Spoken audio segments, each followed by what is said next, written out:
Hello, I'm Bobby Lee, and this is the Bobby Lee Show. Today we have with us Eustace Mullins, a lecturer, an author of many books, a scholar, Washington Lee University, and today we're going to be talking about several different subjects.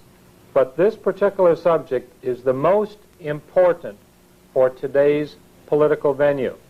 And Eustace has written a book called The World Order. Now, Mr. Mullins has been working for the last 50 years to research important questions that need to be answered in relationship of Middle America to the political evolution. Eustace, tell us a little bit, if you would, how you got started in being an author. Well, I had always intended to be an author, but I had intended to write novels, perhaps some poems, and I had absolutely no interest in any research or any nonfiction work. I didn't consider that as creative writing. So I met a poet, a very bohemian person named Ezra Pound, who was then incarcerated without trial on a more or less lifetime basis. And he asked me to look into the banking interest, the Federal Reserve System, at the Library of Congress there in Washington, D.C. And I did this, and I found it to be quite an interesting story, which launched me on research which continues to the present day. Now, this book, The New World Order, how does the New World Order deal with the banking interest in America and across the world? Well, you see, in studying the banking system in the United States, I found it was part of an international system of banking called central banks in Europe, and that the Federal Reserve System, which we had here, was simply an American version of the central banks they had in Europe. And I also found that these banks did not exist as some entity in some world of their own. They were an integral part of what I came to call the world order. Now, Eustace, this New World Order in this banking system, I was under the impression that the banks themselves were American banks and it was the federal government that owned the banks. Are you telling me that our government itself doesn't own these banks? Well, our government doesn't own anything. We really don't have a government. We're just a colony of England. How can you say that, a colony of England? Why, I know that they have the Republican Party and the Democrat parties, and I go down to the local bank and I can cash a dollar bill, can't I? Oh, well, you can go into any colony of Great Britain and cash a check. That doesn't mean you're in an independent nation. Would you trace for me the colony of Great Britain to the United States and the banks? If I put a Federal Reserve note in the bank today, how can I say or how can you tell me that's a part of a colony of Great Britain? Well, you see, we started out as a colony of Great Britain, and then presumably we won political independence in the American Revolution. But you see, the American Revolution was not against the bank. The American Revolution was against King George III. So we won against King George III, but we didn't win against the Bank of England, of which King George III was a major stockholder. So King George lost this wonderful colony over here, but he retained the banking control and continued to get his interest and his profits from his American colony, just as before. Okay, let's go from King George to the Federal Reserve. What happened in between? Because there was some time in there, and some people say that Andrew Jackson was one of the best presidents this country ever had. Could you tell us about him, and what did he do in regard to banking? Well, you see, immediately after the Revolution, when we had our wonderful independence and we could have the 4th of July and shoot off firecrackers and still pay interest to the Bank of England, which no one seemed to mind because they didn't know about it. And so Andrew Hamilton reestablished the Bank of England presence in the United States of America immediately after the Revolution, called the First Bank of the United States, which Jefferson strongly opposed. And when Jefferson became president, he refused to renew the charter of this foreign central bank, the first bank of the United States, so it went out of existence. And in revenge for that, England declared war on us, and we had the War of 1812, which was simply a banking war. Of course, you won't read that in any history book in England or in the United States. They tell you that American seamen were being impressed by the British Navy. They would stop American ships and impress American seamen. And this was the occasion of the war. Well, it had nothing to do with it. It was simply the Bank of England said, we're going to punish the United States for refusing to renew the charter of the first Bank of the United States. So anyway, the first Bank of the United States disappeared, and then Nicholas Biddle, an agent of James Rothschild of Paris, chartered a second Bank of the United States. And it was doing quite well until Andrew Jackson came along, and he said to the bankers, you are a nest of vipers, and by God, I will rout you out. And so he did. He removed all of the government deposits from the second Bank of the United States in 1836, which caused it to collapse. And in revenge, the Bank of England suspended all American paper, which caused the first Great Depression in the United States, called the Panic of 1837. That was strictly a banker's panic. And of course, then the Rothschilds came in and bought up American securities at 1 cent on the dollar and established a great many of the great American fortunes, including J.P. Morgan. But Andrew Jackson himself, you would credit him with at least taking a stand against this banking monopoly that is destroying his America. Well, he was a general and a patriot and an American, and to him, the bankers were Satan incarnate. They were robbing and looting this country. They were oppressing the people. They were causing financial depression and widespread suffering, and he said, I'm going to go after them, and he did. Unfortunately, the history books do not tell you why he did anything that he did, so the American children go to school and they have no idea what all this was about. Neither do the college students. Neither do the graduate college students. You know, I saw a beautiful statue of Andrew Jackson not long ago up in Jacksonville, Florida. And a lot of people don't realize that the state of Florida, the first governor was Andrew Jackson. Yes, that's right. And this city of Jacksonville was named after this wonderful patriot and hero of the American middle class. Now, let's go a little bit further. You mentioned the word Rothschilds. Where did that name come from, please? Well, there was a family of moneylenders in Frankfurt, Germany, named Bauer, which means peasant. And why these moneylenders were trying to call themselves peasants, I don't know, because none of them had ever been near a plow in their life. And so they were moneylenders, and they needed some way of advertising their business. And so the founder of this dynasty, the House of Rothschild, put up a red shield above his door so that people who came from various parts of Europe to change money with him could find it. And so after a few years, people didn't know who Bauer was, but they knew the Rothschild. The red shield was Rothschild. And so he simply began to call himself Rothschild. Okay, now he died eventually, but did he leave a dynasty of some sort? I mean, how did this happen?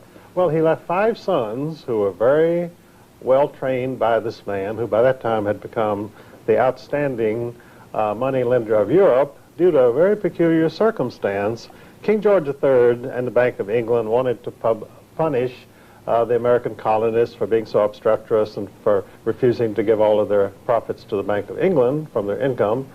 And so when they rebelled, then the British Army did not really want to fight their American cousins. So King George said, well, I've got to get somebody else to fight this war. I need some mercenaries, some hired soldiers. And over in Germany, the Elector of Hesse, a German province, had a very well-trained group of soldiers called the Hessians. And so he said, well, I'll rent these out to you, King George, who was a German himself, by the way, a Hanover. And he said, for $5 million, you can have this nice army. And so George said, all right.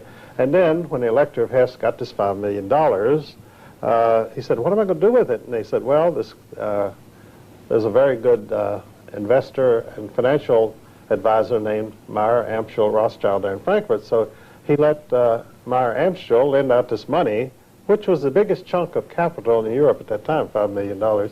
And so Amschel spread it around, and pretty soon he brought back $20 million to the elector, who was very pleased, and kept $5 million for his efforts. So now he was a monetary power himself, and of course the elector of Hesse let it be known that if you had money to invest, put it in Meyer Amschel's hands. So when Meyer died, he had 5 sons, and so they dispersed themselves over the 5 capitals of Europe. And Nathan went to London, James went to Paris, and so forth. So they now had total control of the monetary resources of Western civilization, the entire continent of Europe.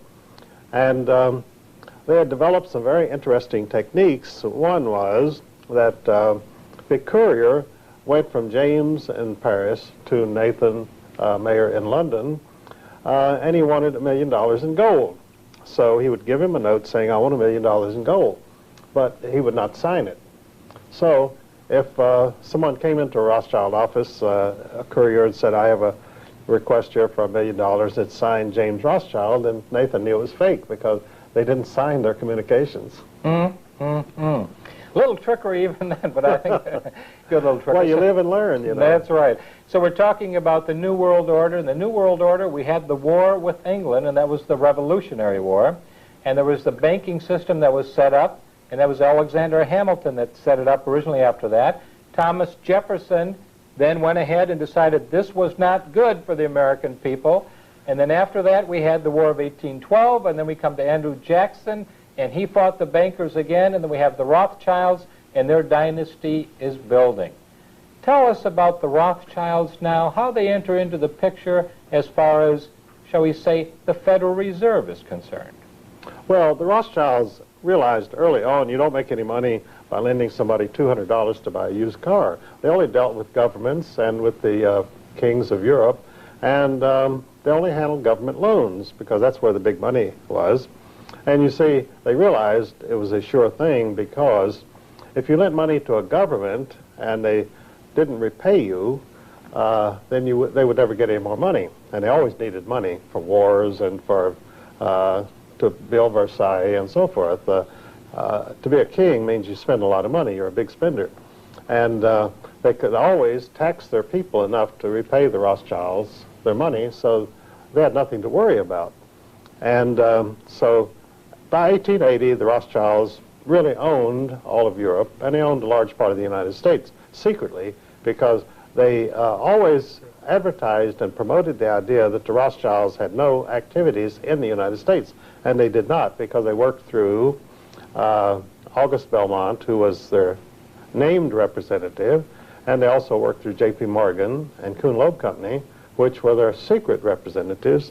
And by 1896, these 2 Rothschild firms, J.P. Morgan and Kuhn Loeb, owned 96% of all the railroad mileage in the United States. Wow, talk about a monopoly there. And that's in congressional reports. I got that right out of, most of my work, by the way, comes from congressional reports. So you do researching on congressional reports, and how far do you back to this research information go, Eustace? About 5,000 years. 5,000 years. We're talking to Eustace Mullins, ladies and gentlemen, and we're talking about the New World Order. Well, tell us then, the Rothschilds, tell us about the Federal Reserve. Now they've become involved in the Federal Reserve, and what about Soviet Russia? How did Soviet Russia come into this New World Order situation, Mr. Mullins? Well, Soviet Russia was always part of the world order, and in fact the Soviet Empire, the evil empire, which we heard so much about, and in the 1950s we were digging atom bomb shelters in our backyards to protect us from this catastrophe which was going to happen at any moment, and which was good for the contracting industry, but it didn't really help anybody as far as avoiding atomic bombs. So the Soviet Empire came about because of greed and envy. Now, communism, of course, is based on hatred, greed, and envy. But what people don't realize is that the Russian Revolution came about because of the greed and envy of King George V of England for his cousin, Tsar Nicholas II of Russia, who happened to be the richest man in the world. And when you're the richest man in the world, the consequence is all the people who are not quite as rich hate you and wish they could get their hands on your money. So the Rothschilds told King George V, they were all around him as his advisors in London, they said, look, let's go after Nick and get his dough. And George said, well, I'm game. And so the Rothschilds started the communist movement in Russia. And so they murdered the Tsar and his family and took his gold, which was sent to Paris and to Kuhn Loeb Company in New York and the other Rothschild offices, London and so forth.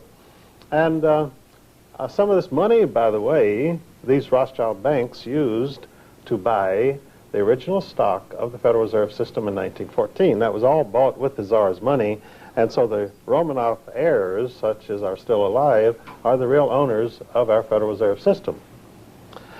And so, as I say, they murdered the richest man in the world, took all of his money. Well, what year was that, by the way? What year was that when they murdered the Tsar? Well, that was 1918. They had the Communist Revolution in 1917, and the first thing they did was go in and loot the whole country. They took all the money, and so the result was the new Soviet empire had no operating capital, and they couldn't tax anybody because they had murdered all the people who owned anything. So you couldn't go out and tax the peasants to keep the country running. So they sent up cries of anguish, and people all over the world responded. Woodrow Wilson, our president, he made a speech to Congress in which he said, it is our duty to help these noble murderers in Moscow, in so many words. And so he first sent them $25 million of his personal war fund, voted to him by Congress to prosecute World War I. And he sent Elihu Root, who, by the way, wrote the charters of all the major foundations. Elihu Root was a lawyer of whom J.P. Morgan said, when I call in lawyers and I want something done, they give me a lot of reasons why it cannot be done. He said, when I call in Elihu Root says, what do you want me to do? And I tell him, and he does it. So that's why he became the lawyer for the big bankers in this country. Now, tell me, Eustace, because there's a lot of people that have said that the banking themselves, that the communist revolution was started on Wall Street. Is that a true fact or not, Eustace Mullins? It's absolutely true. All of the money for Wall Street, for the Bolshevik Revolution, came from Wall Street, really from Rothschild firms, but it would have been too obvious if the Rothschilds of London were sending all their money over to Russia to help the communists. So they did it through their favorite patsy, which is the American government.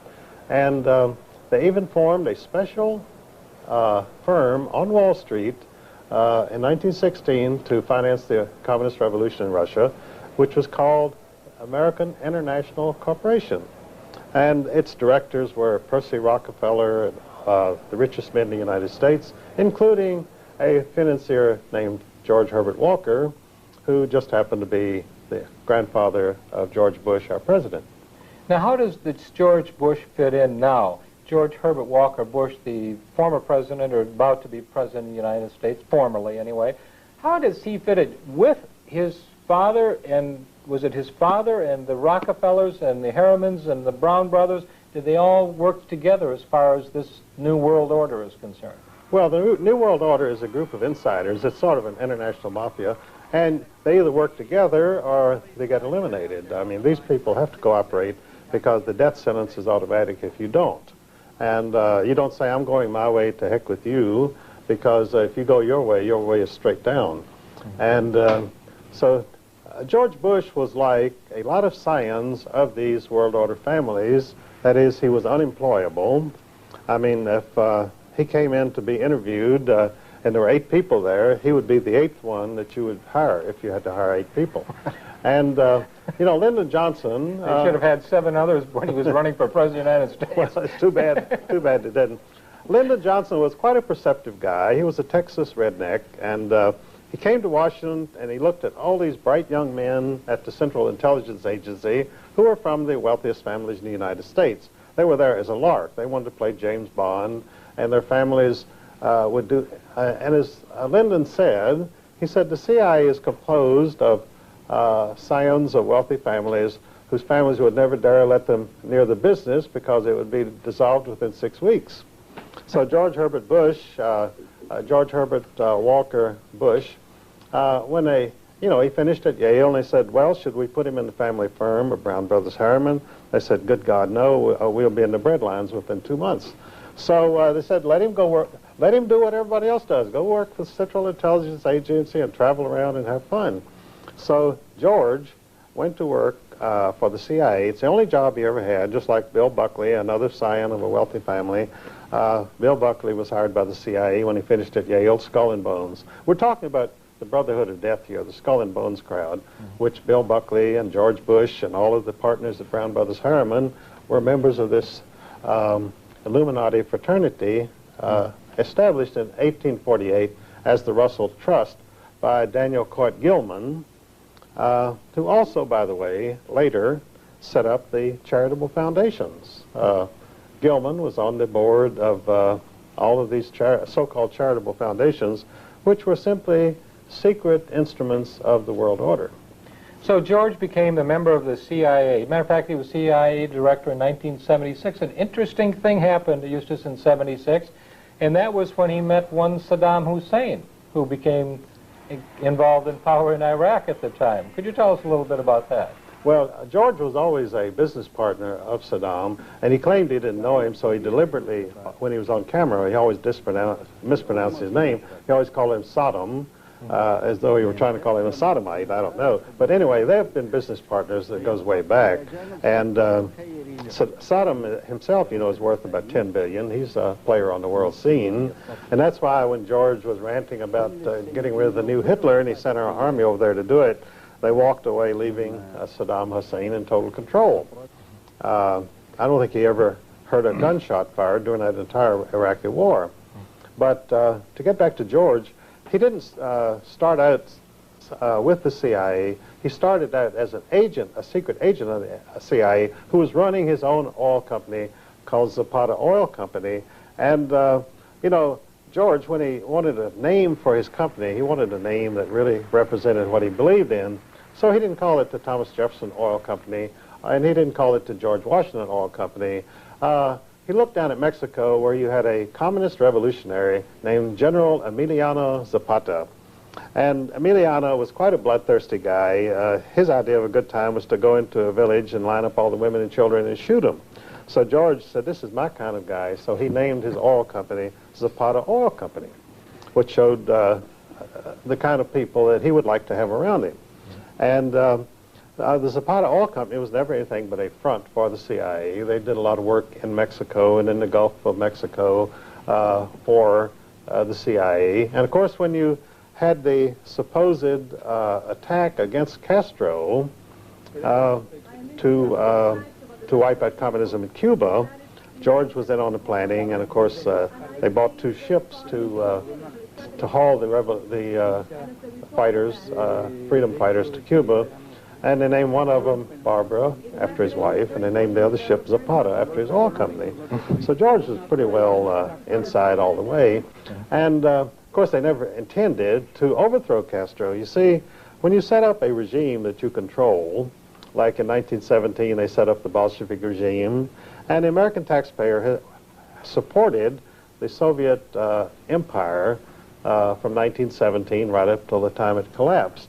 And the only reason it collapsed was that the United States was bankrupt. They couldn't send them any more money. So we destroyed communism by going bankrupt ourselves, which I guess is one way of doing it. You said one time, Eustace, that the Russians have been trying to make it through the winter every winter since the inception of the communism, and we've been helping them through the winter. Well, the guy who helped them first was Herbert Hoover. After they sent him money, Wilson sent him money, and then they said, we don't have any food.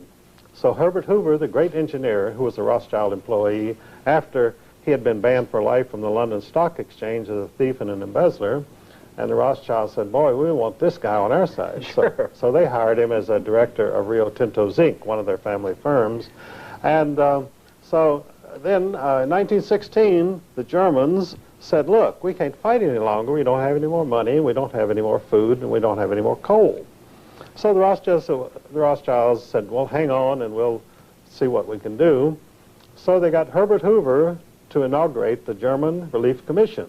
But since we were at war with Germany, they couldn't well call it the German Relief Commission, so they called it the Belgian Relief Commission. And the Belgians were suddenly were astounded to find out that they were all starving when they had just had the best crop year they ever had. But anyway, the Belgian Relief Commission, which, by the way, was one of the greatest thieveries in the world, Herbert Hoover and his pals who ran this operation, they all came out of it multimillionaires. And Herbert Hoover, several times, remarked very sourly, some of these days, some prying SOB is going to want to look at our books. Well, no one ever did, and they kept their money. But after the Belgian Relief Commission, which kept the Germany in the World War I for 2 more years and brought a very satisfactory conclusion, then they called on Herbert to help them out again. They said, look, the Bolsheviks are starving, they've shot all the peasants and the farmers, and they have no food. So Herbert Hoover then organized Russian relief, and he went over and saved the Bolsheviks from total collapse. And somehow, after this, he became known as a great anti-communist, which just shows you what, when you control the media, you can sell any story that you want. Absolutely. And one of the things that was so sad for me to read about, of course, was when the Bolsheviks did go into the Ukraine, and they did kill so many people. They starved between 6 and 8 million Ukrainians out. And this is the end result of what the America has done, because America itself, this government, not the country, I don't believe the country, Eustace, I don't believe the patriotic people in the country, but this government was responsible for funding situations like this, weren't they? Oh, very much so. And in fact, this great massacre of the Russian peasants in the early 1930s was deliberately suppressed by Walter Duranty, the chief correspondent in Russia of the New York Times, and he dictated what would be allowed to be sent back to this country.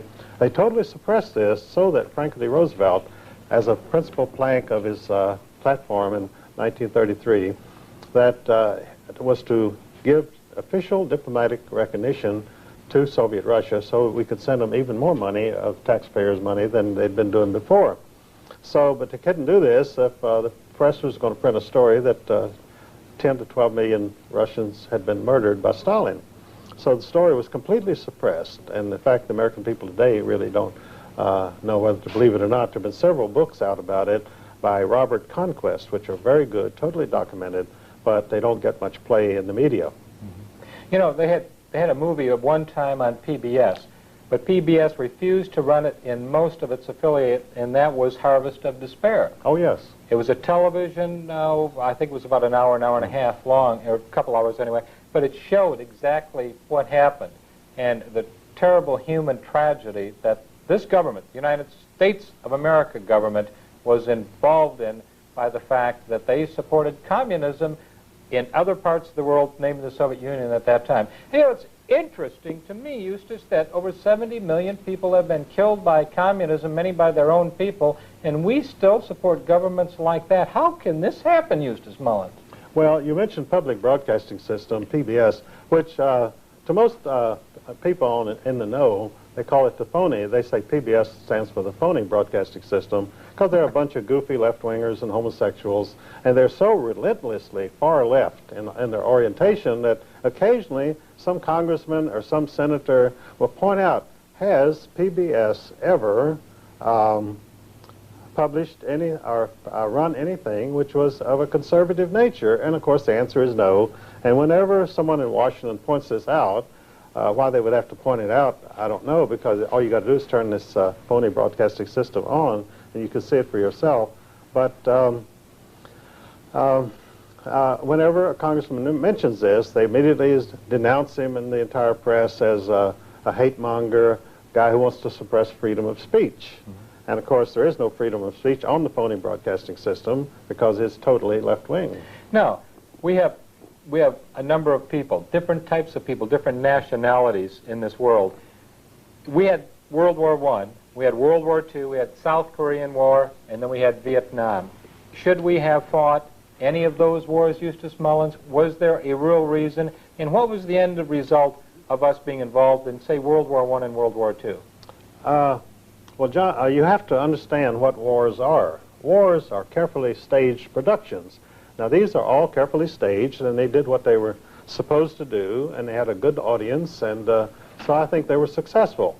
But to say that these wars were about anything, that they had some particular philosophy of government opposing another philosophy of government is total nonsense. These were world order productions, and as I say, they were carefully staged. Both sides were set up to perform in a certain manner, and the outcome was always predetermined.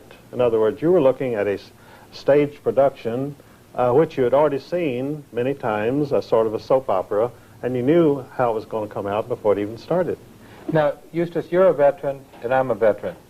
And I know when I went in the service, I was just about as patriotic as anybody could possibly be. That's the way that I felt anyway.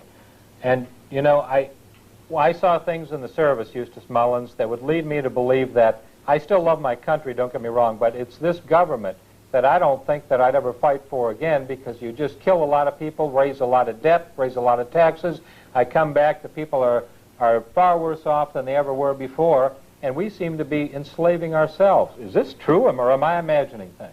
Oh, you're not imagining anything. In fact, I was in the Air Force during World War II, and I can't say that we were very patriotic, because during our basic training down here at Miami Beach, we were marching along, drilling in the morning, and we were singing to cadence, and we would sing, I hate wall, Eleanor hates wall, my dog Paula hates wall. And all we did was make fun of these phonies in Washington, you see. So I can't say that we were that patriotic. And over in England, whenever Winston Churchill came on, Evelyn Waugh, one of the most famous English novelists, pointed out in his memoirs that whenever Winston Churchill came on the radio while they were sitting around in their officers' club with one of his great speeches, they would sit around, they would laugh themselves to tears at this old drunk, you see. So when you say patriotism, I don't know how much patriotism there really was. Tell us a little bit more about Winston Churchill. Was he bought and paid for? Yes, Winston Churchill at times spoke out against communism. You know, he was a son of a syphilitic named Randolph Churchill, but whether apparently he didn't inherit the taint, but anyway, he was always a little goofy, and he was really a drunk. If he didn't have his 2 quarts of whiskey a day, he really didn't know where he was. And during the great Blitz of London, most people thought he was, you know, being very brave, staying in London during the Blitzkrieg. Oh, that's where his 2 quarts of whiskey were. Well, he was 8 stories down. They built him a special shelter, 8 stories down in the ground, a very comfortable room, and he was liberally supplied with whiskey. And in fact, they used to show this room to tourists after the war. But a historian named David Irving did a new biography of Winston Churchill, and he was an establishment historian. He was published by Macmillan, which is owned by the Rothschilds.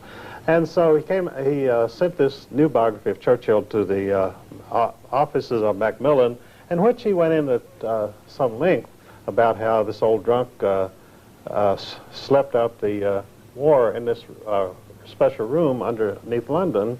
And they said, oh, no, you can't print that. And he said, well, that's the key to my whole biography. And so they said, well, goodbye, and they refused to print the book. And he finally got it out on his own, and he started touring and lecturing on some of his discoveries, with the result that Canada officially banned him from entering Canada as a very dangerous person, because he was telling the truth about Winston Churchill. And they have riots when he speaks, you know, and it's all very exciting. We're talking with Eustace Mullins today, ladies and gentlemen, and this is the book.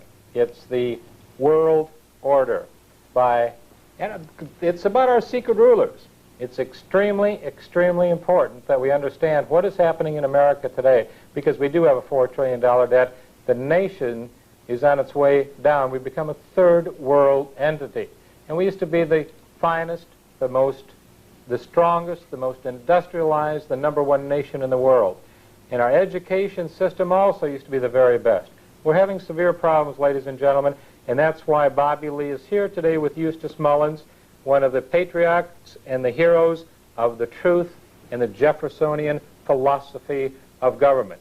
So this is the book that I think that you must must have in your possession in order to become educated about the world order. The business of America, what really, when we're talking about the business of America, what is the business of America? I thought it was for little businesses to be able to start and to work hard and to progress, and for a small family to be able to build themselves up and become financially successful and with morals and ethics, and everybody work for the common good. Is that the way that business is done in the government today?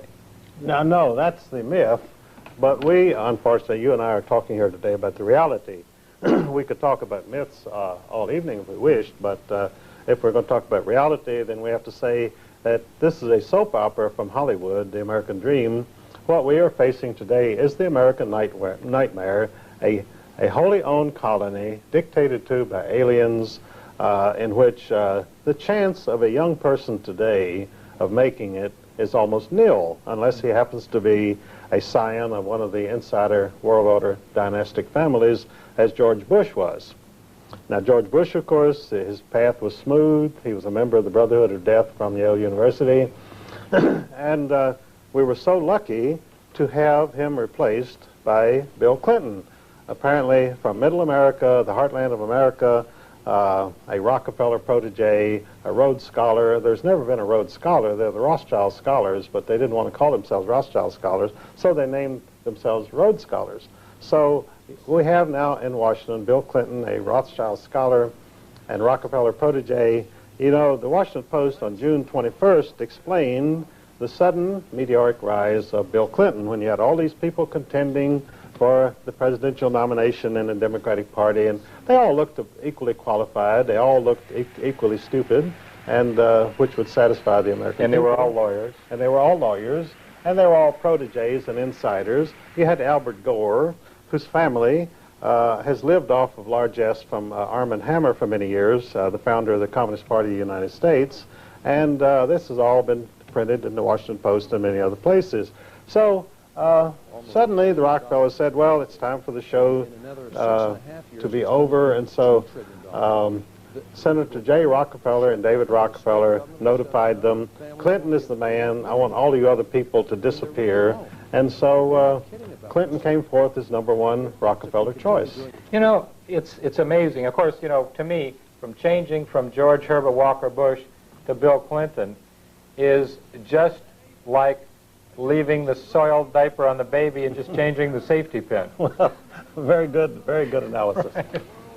But it was money bought and paid for, as you know, and Jackson Stevens loaned Bill Clinton $2 million, and that was back in, I believe, around February or so, and Bill Clinton was really kind of almost getting down towards the bottom of the heap of those 7 individuals that at first had decided to run for President of the United States on the Democratic ticket, and all of a sudden he had this money. He came into Georgia, he had 26 people that he employed as far as being front people, and pretty soon he took Georgia in the South, and he was well on his way, and I think that was pretty close to it. But he was bought and paid for, you're saying. You're saying that Bill Clinton himself is bought and paid for, and are you telling me that we voted for a change, and the change isn't going to come to our benefit, Eustace? Well, that reminds me of a story I heard in my small town in Virginia. And these 2 businessmen were talking, and one of them had a bill that he wanted to be approved in Congress. And he said, I wonder if I couldn't influence Congressman so-and-so in Washington to vote for this bill if I, you know, just bought him. And the other man said, don't be ridiculous. That's the most insulting thing I ever heard of. He said, Congressman so-and-so was bought and paid for long before he ever got to Washington. and that's an honest congressman. Once he's bought and paid for, you know, he stays bought and paid for. Absolutely. He goes off the block. He's no longer available. Right. We're coming to today, and we're coming from George Bush to Bill Clinton. What do you see in the future for America for the next 10 years, Eustace Mullins? This new world order, is it taking shape, or do you think that all of a sudden we're going to come to critical mass and it's all going to disintegrate before our very eyes? Well, I think we're at critical mass already. Now, we have a very interesting situation, which we saw during the last election. You had the biggest turnout that you ever had, and of course, the trend had been for lower and lower percentages of the American people to come out and vote, because they did everything that they possibly could to discouraged the American people from participating in the election. Fewer people voted every year because, you know, they made sure they understood you either vote for Tweedledum or Tweedledee, and it doesn't make any difference which one gets in, because we created them both out of nothing, just like the Federal Reserve creates money out of nothing, and we create these politicians out of nothing. And when you look at them, you can see that they come from nothing. They are nothing. There's no question. Absolutely nothing. There's no question about that in anyone's mind. Well, this time, you suddenly had a wild card, and that was a billionaire named Perot. He appeared on the scene, and he was almost elected president by acclamation. People were so disgusted with these phonies, Bush and Clinton, and no matter how hard you tried, you couldn't say anything good about either one of them. And so the people looked, and here's a successful businessman, Perot, spunky, got down to business. He would get on television and rivet the attention of the American audience simply with a few charts, which has always been a no-no in politics. You never show a chart to the people if you want to get votes. Well, you never tell them how it's really like. That's right, and you never tell them, look, we're destitute, we've got to start thinking of something, because you see, the Rothschilds and the world order dynastic families, they profit by other people's suffering and despair. They profit when you have a communist revolution go in and murder 10 million peasants. They profit when you have a world war which devastates Europe. And so, this is exactly what happens. You know, Baron Alphonse de Rothschild was asked during the communist revolution there, he said, aren't you worried about all of your houses and your vast estates and so forth with the revolution going on? He said, certainly not. He said, you always want to buy when blood is running in the streets. That is, when everybody thinks we're collapsing, nothing's going to be worth anything, and they say, I'm going to dump this for a penny on the dollar. That's when the Rothschilds and the insiders buy everything. And, of course, the United States is coming to that point now. We're in a recession. Real estate is down. This is the time to buy, because this is a fluctuating thing. It goes up and it comes down. It goes up and it comes down, because it's manipulated. It's always manipulated. You know, J.P. Morgan was asked once, as the leading banker in the United States, someone rushed up to him and said, Mr. Morgan, please, would you tell me, what is the stock market going to do? He said, sir, it will fluctuate. I love it. That's a great story. Let's go back to the dynasties, because one time I heard you speaking, Eustace, and you said that there are 3 tiers as far as the dynasty of families is concerned, from the Rothschilds and the New World Order. Could you explain that 3-tier system to me? Well, nothing can really function unless there's a hierarchy. Somebody at the top has to tell the people lower down what to do and how to think and how to act and so forth. So in the world order, you have a very distinct hierarchy, dynastic families who can trace their lineage back thousands of years, and because they have learned to survive and how to manipulate other people to do their will. And that's all being a member of the world order means. You know how to use other people and profit by them. And whether you slaughter them or rob them or torture them, whatever you do, you make money at it. And this is what they do. So in the world order, you have a top hierarchy of first-tier rank of dynastic families composed really of the old surviving aristocracies of Europe. The black nobility, they're called. They're called the black nobility because they came from the darker strain in the aristocracy of Europe. And the old Viking, blue-eyed, blonde aristocrats, more or less, were pushed into the background, or they intermarried with the black nobility and became contaminated. And this is what you have. Of course, the surviving royal family in Europe today is the royal family of England, and they have been black nobility since the 12th century, when the Este family of Italy married into the British royal family. So the first rank, first tier is the old aristocracies of Europe, plus what they call their Hofjuden, their court Jews, which are the Rothschilds and families of that nature, who are able to raise money for them and keep them functioning. Now, in the second tier of world dynastic families, the world order, you have the families who themselves are enormously rich and powerful, but their duty is to serve as courtiers to the first tier of dynastic families. And people in that category are the Rockefellers, the Harrimans, the Morgans, and so forth. Now you have a third tier of dynastic families who serve the second tier. They're never allowed to approach the real top people in the first tier, but they can only serve through serving the second tier. And these are families like the George Herbert Walker Bush family. George Herbert Walker was president of W.A. Harriman Company, and the Bush family's entire career in banking was to serve the Harriman interests, who in turn served the Rothschilds. So that's why I began to use the term about Bush as a dynastic family in the world order of the third tier. And it was picked up, and I see it popping up everywhere. They say, George Bush is a third tier family. They don't even know what they're talking about. They don't explain it because they don't know how to explain it, but that's at least it. Much of my material, by the way, Bob, I see popping up all over the place because it goes into the system and is sort of piped in and begins to be picked up by people.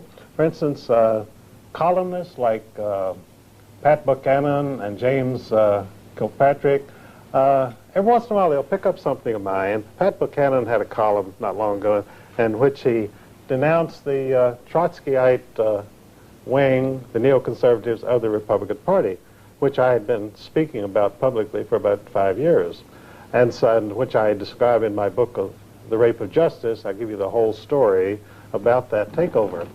And as I say, it's rather flattering to see these things come out in public piecemeal. Mm-hmm. They never really explain it, and of course they never attribute it to my writings, but at least it's getting around, and that's helpful. Now, we've had this last election, of course. H. Ross Perot did an excellent job, wonderful job. He only collected 20%, though, because of the fact I think a lot of people in the media themselves always kept saying, well, a third party can't win. And yet we've had a two-party system in this country, but some people say it's just one party. It's the Democrat wing of the Communist Party or the Republican wing of the Communist Party. Could you explain that? Could that be true at all? Well, it's been true since 1933. You see, you had a man in a wheelchair running for governor of New York named Franklin D. Roosevelt, Delano Roosevelt, and he was the grandson of the most successful opium dealer in Hong Kong named Warren Delano. And, you know, the myth about the great fortunes of this country is that these were hard-working people who saved their money and built important businesses.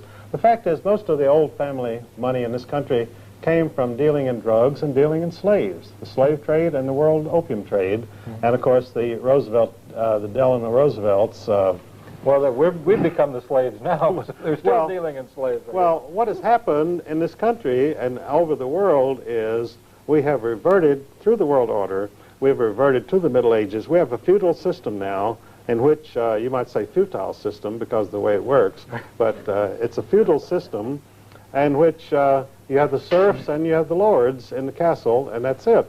And there's not to be anything in between. You see, the great achievement of Western culture, of European culture, was to produce, to move from the Middle Ages into modern times by producing a middle class, a hard-working, thrifty, sober group of people who created businesses and went into production, and they built homes and businesses and so forth, and they brought prosperity. But you see, when you're very rich, you don't like to see prosperity. I mean, what's the good of having money when everybody else has money, you see? So the world order, they want to see everybody poor. Then they can control them, is that it? They can control them, and also it's much more satisfying to have a castle and a yacht if you know that all the peasants down there will never have these things and compete with you, you see. Right. So the world order is a monopoly system, and they make their money out of monopolies, and with their monopoly they control the governments, they control the banks, and they set their prices, and it's an extortion system, really, just like the Internal Revenue Service in this country. I traced it right back to the Middle Ages, the Black Hand of the Mafia. And all of their techniques and all of their goals come right out of the Black Hand. Well, I'd like to give that IRS a backhand for their black-handedness, to tell you the truth. How do we turn this around? If they allegedly have the power, And money is power, Eustace. And a lot of people say they've got all the money, you know, they have control of the government, they have control of the Republican Party, Democrat parties, they have the bureaucracy. Well, how do you fight a little bit of strength like that? Well, I have to disagree with you there, Bobby Lee. Money is not power. Knowledge is power. Okay. And unfortunately for the world order people, information is catching up with them. You have channels of mass communication. In fact, if we were to get on national television with 30 minutes of what we're talking about today, you would have a revolution in this country. They can only survive by desperate defensive measures, by keeping us from reaching the American people with the truth, and of course we're fighting to despite of. And that's been what my 50-year career has been, to bring the knowledge that I have and that Ezra Pound imparted to me almost 50 years ago to the American people. And of course, the reason you had this great turnout in this particular election that just passed was the American people knew something was wrong, and some of this material was leaking out. You know, I've circulated over 1 million books and over 1,000 articles in the past 50 years, and the information is getting there. Even though, to the national media, I still do not exist. I'm a non-person. And that's one of the things that they try to do, Eustace, isn't it? I mean, it's they either smear people or they don't allow them to be able to present their knowledge. There's so many different ways, techniques that they have that are certainly un-American. Well, the publishing industry in this country is totally owned. In fact, one of the biggest influences in the publishing industry in this country is the Central Intelligence Agency. They commission and have written and publish and circulate around 200 books of political propaganda a year, which makes the CIA the biggest publisher in the United States, secretly.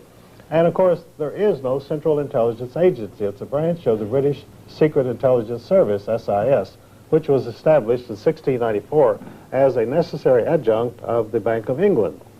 So we have never had a government intelligence service. What we have is a branch of the Bank of England, which, as I say, has commissioned and published these 200 books a year of political propaganda, which are distributed to all the universities, and every professor in our universities knows that you have got to use these political propaganda books from the CIA as your teaching textbooks. You have Zygmunt Brzezinski. He used to be one of the right-hand men of Jimmy Carter. Henry Kissinger with Richard Nixon.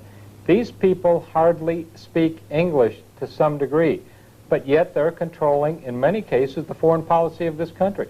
Tell them, you know, foreign policy of this country, I mean, it's really been foreign as far as I'm concerned. Could you explain why? Well, you're talking now about the field of lecturing and public speaking, which is one of my fields. And interestingly enough, the fees paid to public speakers in the United States are proportioned inversely to how much information they give to the American people. Now, speakers who get between $35,000 and $100,000 per speech get up and give speeches in which they say absolutely nothing. And then when you have people on my level who give you solid information by the ton, we get practically no fees whatsoever because they don't even want us to ever appear in public. We ask you to support the Bobby Lee and the Eustace Mullins Fund, and we will be bringing you in the future other videos, and we want you to go ahead and purchase as many of Eustace's books as possible. There is a number that you can call right now. It'll be on your screen, and you call and you order some of those books, and this is for the posterity of your children, your family, your future.